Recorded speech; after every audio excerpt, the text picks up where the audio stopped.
आप सभी उम्मीद करता हूं कि सारे लोग स्वस्थ हो गए, मस्त हो गए, जबरदस्त हो गए। और जैसा आप सभी जानते हो दोस्तों कि नॉर्मली मैं इस वक्त आप सभी के साथ मुखातिब हो जाता हूं, जहां मैं एग्जाम पर चर्चा करता हूं कि कौन सी अपॉर्चुनिटीज अब आपके पास हैं। अगर आप इस क्वालिफिकेशन के अंतर्गत आते हैं तो आपके पास क्या क्या ऑप्शंस होंगे। तो उसी के तहत मैं इस वीडियो के अंदर आज आप सभी के साथ चर्चा करने वाला हूं आर्मी के अंदर नई भर्ती को लेकर। आर्मी नई भर्ती 2025 का नोटिफिकेशन आ चुका है, फॉर्म फिलिंग लाइव हो चुकी है। अगर आपने अभी तक नहीं किया है तो आप उसके फॉर्म को भर सकते हो।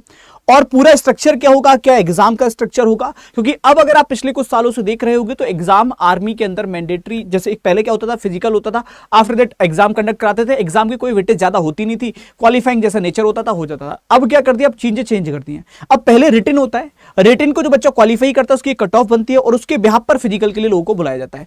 पहले फिजिकल प्राइम था लेकिन अब रिटन को भी प्राइम बना दिया गया है, तो अब आपको उसके बारे में संपूर्ण जानकारी होना आवश्यक है। तो इस वीडियो के अंदर मैं आप सबके साथ बात करने वाला हूं। शुरुआत करते हैं बिना किसी देरी के। चलिए, सबसे पहले मैं इस वैकेंसी के बारे में बता दूं तो ये आपकी अग्निवीर आर्मी भर्ती है। अब यहां पर दो थॉट आते हैं, पहले मैं एक लाइन क्लियर कर दूं।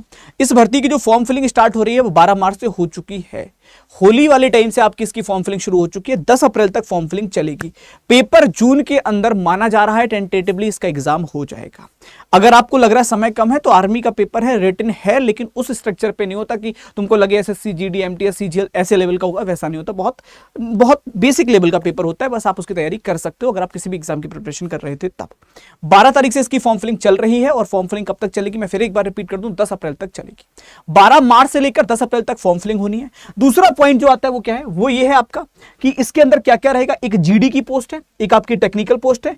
वही अगर मैं बात करूं विमान और गोला के जो परीक्षण वगैरह होता है वहां की पोस्ट है, क्लर्क की है, स्टोर कीपर की है, ट्रेड्समैन वगैरह की पोस्ट है, सारी पोस्ट है। इसके लिए 8वीं पास भी एलिजिबल है, 10वीं अलग अलग पोस्टों पर 10वीं पास भी एलिजिबल है, 12वीं भी और ग्रेजुएट भी, उन सब की है। मैं बता दूंगा हर एक क्वालिफिकेशन आपको एक एक करके। सबसे पहले आयु पर बात करते हैं, एज कितनी है, 17.5 से लेकर 21 वर्ष। इस वजह से इसके अंदर कंपटीशन काफी कम है। कंपटीशन काफी कम है क्योंकि आयु का, एज का क्राइटेरिया उन्होंने अभी भी वही रखा है। 17.5 से लेकर 21 साल तक की आपकी एज होनी चाहिए। मतलब 1 अक्टूबर 2004 से लेकर 1 अप्रैल 2008 के बीच अगर आपका जन्म हुआ है तो आप पूर्णतः एलिजिबल हैं। इवन अगर आपका जन्म इन दोनों तारीखों में से किसी एक को भी हुआ है, आप 1 अक्टूबर 2004 को भी पैदा हुए तब भी आप एलिजिबल होंगे, आप 1 अप्रैल 2008 को भी पैदा हुए तब भी आप एलिजिबल होंगे, और इन दोनों के बीच में अगर आपकी डेट ऑफ बर्थ कभी भी आती है तो भी आप एलिजिबल हैं। ठीक है, कोई रोका टोकी नहीं होगी। चलिए एक और बिंदु पर आते हैं। इसके बाद वैकेंसी कितनी है, तो लगभग 25,000 पद है, मानकर चलिए 25 से 26,000 पद है जो हमेशा रहते हैं इसके अंदर, और वही आपको देखने को मिलेंगे।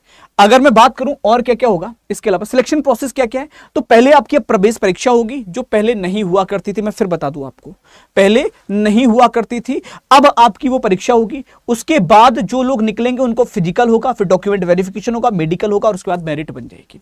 ये आपका पूरा स्ट्रक्चर है। पहले रिटन एग्जामिनेशन नहीं होता था, फिजिकल होता था और सेम डे कई बार रिटन करा लिया जाता था। क्वालिफाइंग इन नेचर होता था, उसमें भी कोई सख्ती नहीं होती थी, ऐसे ही चल जाता था, रिटन हो जाता था काम। अब वो नहीं है। अगर मैं बात करूं 2005 कर ही लोगे, 4 से 8 के बीच में आता है 5 2000। अगर मैं बात करूं सिमिलरली इसका आता है क्वालिफिकेशन क्या है, सबसे इंपॉर्टेंट पॉइंट क्वालिफिकेशन, इसको गौर से सुन लेना। तो पहली चीज आती है कि इसमें जो जीडी की पोस्ट है जितनी भी, उसमें आप 10वीं कक्षा पास होनी चाहिए। अगर आपने 10th क्लास पास कर रखी है आप एलिजिबल हैं, लेकिन आपके 45% नंबर होने चाहिए 10th क्लास में। 10वीं क्लास आप पास हो और कम से कम 45% अंकों के साथ पास हो तो आप इसके फॉर्म को भर सकते हो, जो जीडी के लिए फॉर्म निकला है आर्मी में। वहीं अगर मैं बात करूं आप टेक्नीशियन की पोस्ट पर जा रहे हो, टेक्निकल पोस्ट पर जा रहे हो, ऑल आर्म्स के लिए या फिर टेक्निकल के लिए जा रहे हो, एविएशन और एम्यूशन के लिए, तो आप 12वीं क्लास पास होनी चाहिए। और अगर टेक्नीशियन है लल्ला तो सीधी सी बात होगी विज्ञान से संबंधित होगा, मतलब साइंस स्ट्रीम के साथ, साइंस साइड के साथ आपने 12वीं कक्षा पास करी हो, आपके पास केमिस्ट्री, मैथ, इंग्लिश जैसे विषय रहे हो, और इनमें कम से कम आपके 50% नंबर आपके, अगर मैं बात करूं तो 12th क्लास में आए हों और हर एक विषय के अंदर 40% कम से कम नंबर रहे हों, तब जाकर आप इसके लिए एलिजिबल होंगे। अब आते हैं एक और पॉइंट की तरफ, वो आता है कि अगर आप क्लर्क, स्टोर कीपर की पोस्ट पर जा रहे हो तो आप 12वीं क्लास किसी भी स्ट्रीम से पास कर रखे हो, फर्क नहीं पड़ता। आप पे साइंस साइड थी, आप पे आर्ट साइड थी, आप पे बायोलॉजी थी, कोई फर्क नहीं पड़ेगा। 12वीं क्लास पास होनी चाहिए, बस आपके 60% नंबर होने चाहिए 12वीं क्लास में और 50% नंबर प्रत्येक विषय में होने चाहिए, तब आप स्पेशली क्लर्क और स्टोर कीपर की पोस्ट के लिए एलिजिबल होंगे। अगर आप ट्रेड्समैन की पोस्ट पर जा रहे हो तो ट्रेड्समैन इसमें 2 तरीके से आता है, एक 8वीं के ब्याह पर, एक 10वीं के ब्याह पर। अगर आप 10वीं के ब्याह पर जा रहे हो तो आपने 10वीं क्लास पास कर रखी हो, और 8वीं के ब्याह पर जा रहे हो तो 8वीं क्लास पास कर रखी हो, बस। यानी कि 10th वाले एलिजिबल हैं, 12th वाले के लिए अलग पोस्ट है, जैसे स्टोर कीपर की पोस्ट हो गई मैं बात करूं, या साइंस जितनी भी टेक्निकल पोस्ट हो गई वो सारी 12वीं पास पर हैं। उसके अलावा चाहे वो जीडी की पोस्ट हो, ट्रेडमैन की पोस्ट हो, वो सारी की सारी आपकी 10वीं कक्षा के आधार पर हैं। अगर आपने 10th क्लास पास कर रखी है आप एलिजिबल होंगे। चलिए उसके बाद आते हैं कि एग्जाम पैटर्न क्या क्या है, तो मैं सबका एग्जाम पैटर्न बताता हूं। जीडी और ट्रेड्समैन दोनों का एग्जाम पैटर्न सेम है। दोनों के ही अंदर जीके, साइंस, मैथ और रीजनिंग आती है। जीके के 15 क्वेश्चन, साइंस के 15 क्वेश्चन, मैथ के 15 क्वेश्चन और 5 क्वेश्चन रीजनिंग के आते हैं। कुल मिलाकर 50 प्रश्न आते हैं। प्रत्येक प्रश्न 2 नंबर का होता है। 100 नंबर का आपका पेपर कंडक्ट करा लिया जाता है। ठीक है, चलिए अब अगर हम बात करें तो क्या होगा इसके अलावा। फिर एक आता है आपका, अगर मैं टेक्नीशियन की बात करता हूं, टेक्नीशियन वाली पोस्ट पर अगर आपको जाना है तो वहां पे आपकी जनरल नॉलेज और रीजनिंग, मैथ, फिजिक्स और केमिस्ट्री भी आती है। जनरल नॉलेज और रीजनिंग के 10 प्रश्न आते हैं, और बात करें मैथ के 15 प्रश्न आते हैं, फिजिक्स के 15 प्रश्न आते हैं, केमिस्ट्री के 15 प्रश्न आते हैं।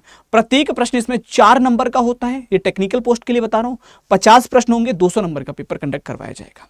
अगर हम बात करें एक और पोस्ट आती है आपकी, जो होती है क्लर्क और स्टोर कीपर की पोस्ट। अगर आप इसके लिए एलिजिबल अप्लाई करना चाह रहे हो तो आपके पास जीके आएगी, साइंस आएगी, मैथ आएगी, कंप्यूटर आएगा, 4 विषय आएंगे, और इंग्लिश आएगी 25 क्वेश्चन अलग से। यानी कि ये चारों विषय मिलाकर 25 क्वेश्चन, इंग्लिश के अकेले के 25 क्वेश्चन। प्रत्येक प्रश्न 4 नंबर का होगा, तो फिर 50 प्रश्न 200 नंबर में आपको देखने को मिलेंगे। ये सिर्फ और सिर्फ क्लर्क और स्टोर कीपर का है। मैं आपको एक चीज यहां पर क्लियर कर दूं कि इसमें सबसे ज्यादा जो बच्चा अप्लाई करता है, या आप लोग जो 10वीं क्लास वाले हो या 8वीं क्लास वाले हो जिसपे आपको अप्लाई करना चाहिए, वो पोस्ट होती है आपकी जीडी और ट्रेड्समैन की। और इसके लिए यही 4 विषय आते हैं। आप चाहो तो इसका स्क्रीनशॉट लेते हो। जीके, साइंस, मैथ और रीजनिंग। प्रत्येक प्रश्न 2 नंबर का होता है। 15 क्वेश्चन जीके के, 15 क्वेश्चन साइंस के, 15 क्वेश्चन मैथ के और 5 क्वेश्चन रीजनिंग के। 50 प्रश्न 100 नंबर में पेपर हो जाता है। चलिए आगे आते हैं। इसके बाद बात करते हैं कि इसमें क्या होगा, निगेटिव मार्किंग है। हाँ, 1/4 की निगेटिव मार्किंग होती है। ठीक है, याद रखना। अगर मैं बात करूं इसके अलावा कुछ और, तो कुछ और पॉइंटों पर भी चर्चा कर लेते हैं। फिजिकल में क्या होगा, अगर आप जीडी के लिए जाना चाहते हो तो आपकी फिजिकल में हाइट 170 सेंटीमीटर होनी चाहिए, 170 सेंटीमीटर, और चेस्ट 77 सेंटीमीटर हो, 5 सेंटीमीटर का एक्सपेंशन हो जाए। वहीं अगर आप क्लर्क या स्टोर कीपर या टेक्निकल की पोस्ट के लिए जाना चाहते हो तो आपकी हाइट 162 सेंटीमीटर भी चलेगी, लेकिन इन तीनों कैटेगरीज के लिए आप 12वीं क्लास पास होने चाहिए। ये 10वीं के आधार पर नहीं भर पाओगे। अगर आप ट्रेड्समैन के लिए जाते हो तो भी 170 सेंटीमीटर चाहिए। मतलब जो बच्चा 8वीं या 10वीं पास है और वो ट्रेड्समैन या फिर जीडी की पोस्ट पर अप्लाई करना चाहता है तो उस बच्चे के लिए हाइट 170 सेंटीमीटर होनी ही चाहिए। ठीक है, चलिए इसके अलावा बात करते हैं थोड़ा सा और। पीईटी क्या होगा, फिजिकल एफिशिएंसी टेस्ट। तो उसमें क्या होगा, आपकी अप टिल, अगर मैं बात करूं तो 5 मिनट 30 सेकंड के अंदर अगर आप अपने कंप्लीट पुलअप्स वगैरह करते हो तो उसका स्ट्रक्चर दे रखा है 60 नंबर का। या फिर 5 मिनट 31 सेकंड से 5 मिनट 45 सेकंड के अंदर जूनियर कमीशन के लिए जेएसयू एंड ऑल पोस्ट वगैरह होते हैं, उसके लिए 48 नंबर का स्ट्रक्चर दे रखा है। मतलब फिजिकल की भी एक अलग मार्किंग होती है, क्योंकि आर्मी वगैरह की पोस्ट में फिजिकल ही सबसे बड़ा, सबसे स्ट्रॉन्ग एरिया होता है, इसलिए फिजिकल की मार्किंग सबसे इंपॉर्टेंट होती है। चलिए अब इसके अलावा अगर मैं बात करूं तो क्या होगा, ये जो स्ट्रक्चर आपको दिख रहा है वो रनिंग का स्ट्रक्चर है। अगर आप 1.6 किलोमीटर की रनिंग को 5 मिनट 30 सेकंड में कवर कर ले, तो मेरी बात गौर से सुनना, अगर आप 1.6 किलोमीटर की रनिंग को 5 मिनट 30 सेकंड में कवर कर लेते हो तो आपको 60 नंबर मिलेंगे, उसके 60 नंबर। और अगर आप उस रनिंग को 5 मिनट 45 सेकंड, 5:31 से लेकर 5:45 के बीच में कवर कर पाते हो, मान लो आपके 5:31 सेकंड हो गए या 5:32 सेकंड हो गए, तो आपको 60 की जगह 48 नंबर मिलेंगे, 12 नंबर कट जाएंगे। और 5:45 के बाद कवर कर पाते हो लल्ला 5 मिनट 45 सेकंड के बाद, तो फिर कोई मतलब ही नहीं, फिर आपको बाहर कर दिया जाएगा फिजिकल का स्ट्रक्चर। वहीं अगर मैं बात करूं पुलअप्स, अगर आप 10 पुलअप्स मारते हो तो 40 नंबर मिलेंगे, 9 मारते हो तो 33 नंबर मिलेंगे, 8 लगाए तो 27 नंबर मिलेंगे, 7 लगाए तो 21 नंबर मिलेंगे। वहीं आगे चलते, ये पूरा का पूरा इसका स्ट्रक्चर है। इसकी फॉर्म फिलिंग से लेकर हर एक चीज मैंने बता दी है। अब मैं इसमें 2-3 पॉइंट क्लियर कर दूं पहले आपको। ये बेसिक स्ट्रक्चर मैंने इसका पूरा जानकारी आपको दे दी है।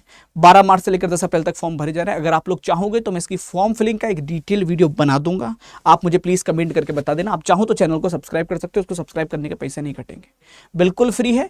अपडेट्स के लिए बोल रहा हूं, चाहो तो सब्सक्राइब कर लेना, वो आपकी स्वेच्छा। दूसरा जो सबसे इंपॉर्टेंट पॉइंट है वो ये कि ये अग्निवीर वाली भर्ती है। इस पॉइंट को ध्यान से सुनना, ये अग्निवीर वाली भर्ती है।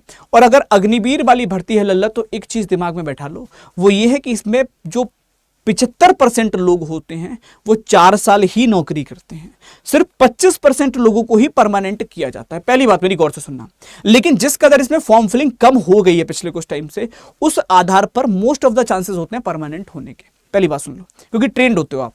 दूसरी चीज क्या है कि अगर आप इसमें जाते हो तो आपको बहुत सारी सी बाद में जॉब्स में रिलैक्सेशन मिलता है, बहुत सारी सी जॉब्स में आपको रिलैक्सेशन मिलता है, वो सब छूट आपको मिलती है, कई जगह फिजिकल भी नहीं होता। अब जो सबसे बड़ा पॉइंट मैं बता रहा हूं वो ये कि आप में से बहुत सारे से बच्चे ऐसे होंगे जो एसएससी के किसी एग्जाम की तैयारी कर रहे होंगे या रेलवे के किसी एग्जाम की तैयारी कर रहे होंगे, और उन लोगों के लिए ये जॉब मैटर नहीं करती होगी, उनको नहीं चाहिए होगी ये जॉब। तो मैं फिर से आपसे एक दरख्वास्त करता हूं, मैं हर वीडियो में कहता हूं जब मैं किसी वैकेंसी के बारे में बताता हूं, अगर आपको लगता है कि भैया ये 4 साल की नौकरी हम तो नहीं करेंगे, हम तो ज्वाइन ही नहीं करेंगे, हम तो कुछ और कर लेंगे, हमारे घर पे बहुत है खेती है, हम वो कर लेंगे, मगर ये तो नहीं करेंगे, या हम वैसे कर लेंगे, तो लल्ला मैं क्लियर कर दूं, फिर आप इसके फॉर्म को मत भरना। क्योंकि ये 2 लोगों के लिए सबसे इंपॉर्टेंट है। पहली उन लोगों के लिए जिनके घर की हालत ठीक नहीं, जिनको किसी भी कीमत पे नौकरी चाहिए, वो बच्चे को उस समय नीड है, चाहे वो फाइनेंशियल पॉइंट से हो, चाहे वो उस रेस्पेक्ट के पॉइंट से हो, उसको चाहिए, तो उस बच्चे के लिए बहुत जरूरी है। दूसरा, जिसके अंदर एक होता है ना शौक कि मुझे यार एक बार यूनिफॉर्म वाली जॉब करनी है, मुझे अपने देश के लिए कुछ करना है, उन लोगों के लिए है। तो ये उन 2 लोगों के लिए आर्मी है लल्ला, यहां पैसे से ज्यादा भावनाएं महत्व रखती हैं। आप अगर आर्मी में पैसे के लिए गए हो तो मामला गड़बड़ है, क्योंकि पैसा तो बाहर बहुत है, वहां भावनाएं मैटर करती हैं, इमोशंस मैटर करते हैं, आपका आपके देश के प्रति प्रेम मैटर करता है। मैं नहीं कह रहा हूं कि आप जाकर फॉर्म भर ही दो, लेकिन मैं सिर्फ इतना कह रहा हूं कि भरने के बाद ज्वाइन करते टाइम सीट मत छोड़ना। आप सीट छोड़ दोगे, किसी और बच्चे का नुकसान हुआ जिसको वो सीट चाहिए थी, वो बेचारा आपकी वजह से बाहर बैठा है, तो ये गलती मत करना बस। चलिए, तो मिलते हैं आगे, तब तक के लिए बहुत बहुत धन्यवाद। बाकी आप लोग चाहो तो चैनल सब्सक्राइब करके रख सकते हैं, और जो भी आपके डाउट्स हो आप प्लीज मुझसे कमेंट सेक्शन के अंदर पूछ सकते हैं। लव यू सभी को, थैंक यू सो